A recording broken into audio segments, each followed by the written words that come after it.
2022 개정 교육과정이 본격적으로 적용되는 2028 대학 입시 확정안이 발표되었습니다. 대한민국 수험생이면 대부분 기대하고 준비하는 명문대, 의학대의 합격 기준은 분명합니다. 내신 등급과 수능 점수 그리고 비교과 활동 등 기본적이고 필수적인 전형 요소들의 조합입니다. 그런데 자주 이런 생각이 듭니다. 이 기준의 출발은 언제부터일까? 왜 국영수로 대표되는 과목들의 성적이 대입 전형 요소의 핵심이 되었을까? 학교 수업의 기준과 커리큘럼은 어떻게 만들어진 걸까? 교육학의 출발은? 다른 나라의 입시는 정말 자유로운가? 윌리엄 데레저위츠가 쓴 공부의 배신이라는 책을 읽으면서 미국의 대학 입시도 상위권 대학으로 갈수록 우리나라와 별반 다르지 않다는 생각에 혼란스러웠던 기억이 떠오릅니다. 토드 로즈의 평균의 종말은 더욱 본질적인 고민을 하게 만들었습니다. 그 고민을 함께 나누며 대안이란 것을 생각해 보려 합니다. 1987년 개봉했던 영화 탑건이 35년 만에 2022년 속편 탑건 매버릭으로 돌아왔습니다. 여러 정치 이데올로기를 제외하고 톰 크루즈라는 인물에 감동되어 영화관에서 감탄을 자아내던 기억이 선명합니다. 무엇보다 최첨단 전투기들의 기동이 놀라웠습니다.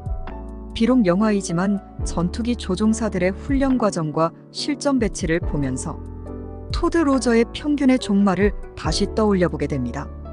때는 이라크 침공작전이 한창인 2003년 4월 7일 이라크의 수도 바그다드 시내 상공을 비행 중인 A-10 워트호그 공격기 킴 캠벨 대위와 편대장은 지상 항공통제반의 요청을 받고 지원에 나섰습니다. 이라크군을 공격하던 중 캠벨 대위가 몰던 A-10의 후미에서 엄청난 폭발음과 충격이 전해졌습니다. 바그다드 한복판으로 추락하면 수많은 인명피해를 낼 것이 분명했기에 캠벨 대위는 목숨을 건 도전을 결정했습니다. 전투기를 버리고 낙하산으로 탈출하는 대신 수동 비행으로 전환했습니다.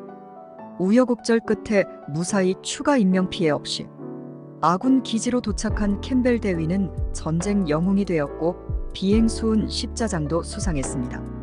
절체절명의 위기 속에서 강단 있는 선택으로 전쟁 영웅이 된 킴 캠벨 대위는 160cm 54kg의 여성입니다. 평균적인 전투기 조종사의 신체 조건에 어울리지 않는 체격의 여성이 역사의 한 편을 장식하는 비행 영웅이 될 수 있었던 이유는 무엇이었을까요? 1952년이었다면 캠벨은 전투기 조종사가 되지 못했을 것입니다. 평균적 조종사의 체격에 맞게 설계되었던 조종석이 캠벨 대위를 허락하지 않았을 테니까요. 킴 캠벨이 전투기 조종사가 될 수 있었던 배경에 대해 평균의 문제를 좀 더 살펴보겠습니다. 평균의 종말에서 토드 로즈가 사례로 든 첫 내용은 전투기 조종석 문제였습니다. 1940년대 말 미국 공군 조종사들은 발전을 거듭하는 첨단 전투기 조종에 애를 먹고 있었습니다. 많게는 하루 17명의 조종사가 추락하기까지 하는 원인 불명의 문제로 미 공군은 골머리를 앓고 있었습니다. 해결책을 찾기 위해 모든 가능성을 점검하던 중 조종석의 규격에 문제가 있겠다는 가정에 도달했습니다. 1926년 당시 남성 조종사 수백 명의 신체 치수를 기준으로 조종석 규격을 표준화했는데 그 뒤로 30년이 지나도록 규격의 변화가 없었던 것입니다. 미 공군은 1950년에 4,063명의 조종사들의 신체 치수를 140가지 항목으로 측정한 뒤 평균을 산출하여 재규격화하는 해법을 제시했습니다. 그러나 23세의 길버트 데니얼스는 전형화에 반대하며 평균의 새로운 해석에 도전장을 내밀었습니다.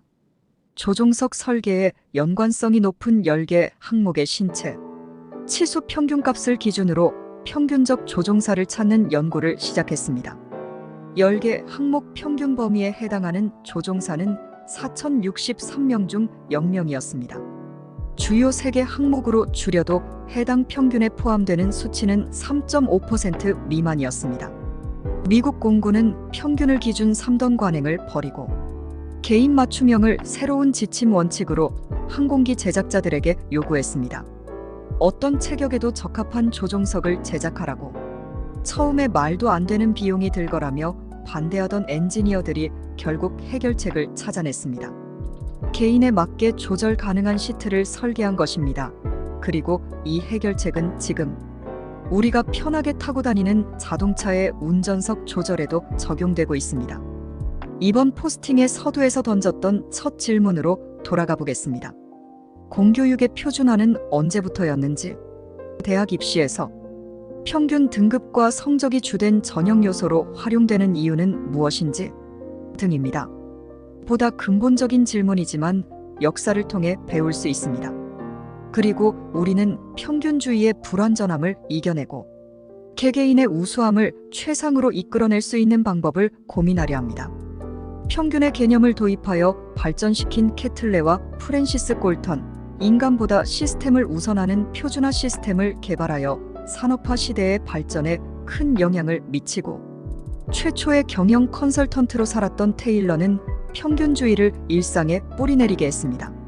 산업의 평균주의를 교육으로 가져와 학교 현장을 더욱 테일러주의로 표준화시킨 인물은 손다이크였습니다. 그는 등급 중심적 교육으로 학교 교육의 방향을 정했습니다. 손다이크가 추구하는 학교의 목표는 모든 학생을 똑같은 수준으로 교육시키는 것이 아니라 학생들을 타고난 재능 수준에 따라 분류하는 것이었습니다. 평균을 중심으로 우등생과 열등생을 구분하여 우등생에게는 명문대 진학의 기회를, 열등생들에게는 학업보다 일자리 추천을 우선하는 등의 학생 등급화 시스템을 세우려 노력했습니다. 손다이크는 평균 중심의 표준화를 완성하기 위해 주요 과목에 대한 표준화 시험을 마련했습니다. 그리고 이 시험들은 미국 전역의 학교들의 학생 등급화 시스템으로 급속도로 채택되었습니다. 현재 우리나라의 대학 입시의 조상을 보고 있는 듯한 착각이 들기도 합니다. 구글, 딜로이트, 마이크로소프트 등 이름만 들어도 누구나 다 아는 기업들의 인재 채용의 변화를 살펴봅니다. 처음에는 이들 기업들도 평균주의에 입각하여 인재를 채용했습니다.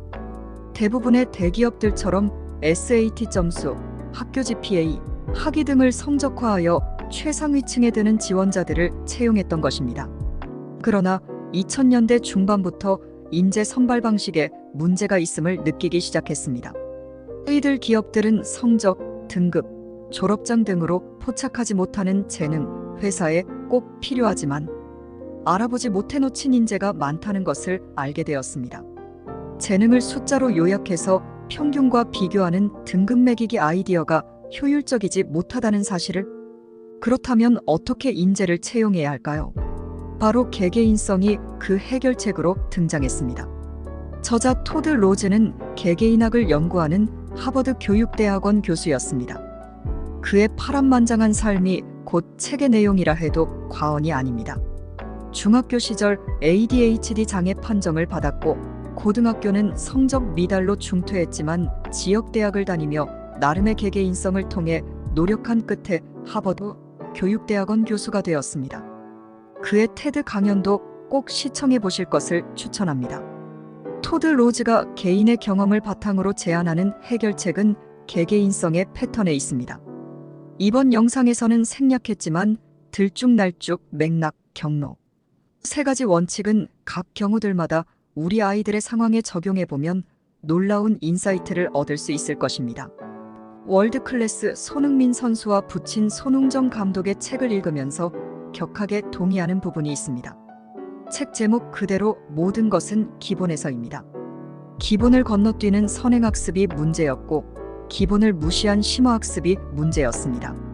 수학이든 영어든 어떤 과목이든 공교육의 필수 교과를 공부해야 한다면 우리 아이들에게 기본에 충실한 진짜 공부 그릇을 키워주시면 좋겠습니다. 수능사고력 연산은 선행학습이 아닙니다. 재학년 수준의 연산 역량의 기본기를 다지고 깊이를 더하는 훈련입니다. 대한민국 입시를 피할 수 없는 아이들에게 향후 만나게 될 문제를 해결할 수 있는 기본기를 누구보다 튼튼하게 다져주는 연습입니다. 무엇보다 개개인화된 관리 방법으로 시간과 장소에 구애받지 않고 훈련할 수 있다는 장점이 있습니다. 오랫동안 사교육 현장과 대입의 최전선인 수시, 정식 컨설팅 현장에서의 경험으로 저는 단 한 가지 결론에 도달했습니다. 대학 입시의 출발은 학생 자신의 상황을 정확히 파악하는 일부터라는 사실. 다른 이들의 경험 담은 조언으로만 활용하고 철저하게 개인 맞춤의 공부에 집중하는 일이 최우선입니다. 네, 맞습니다. 평균의 종말이 제한하는 개개인성의 원칙이 정답입니다. 그것은 역사로부터 배울 수 있고 또 우리 자녀들의 1차적 최종 목표인 취업 현장의 변화로부터 배울 수 있습니다. 우리나라 교육은 거대한 갈림길 앞에 서 있습니다. 한시적으로는 의대 정원 확대, 무전공 모집 확대, 지방대 위기 등의 이슈들이 중요하겠지만 인구절벽 문제와 더불어 결국은 시대의 흐름에 맞는 인재상을 목표로 변화할 것입니다. 그 방향이 아이비가 될 수도 있고 학생 부종합 100% 선발이 될 수도 있겠지만 분명히 확인할 것은 내 자녀가 시대가 요구하는 인재인가 하는 것입니다. 그러니 어린 자녀를 교육하는 부모님들 입장에서는 철저하게 팩트에 입각한 진로 진학 입시의 준비가 필요하겠습니다. 감사합니다. 다음 영상에서 뵙겠습니다.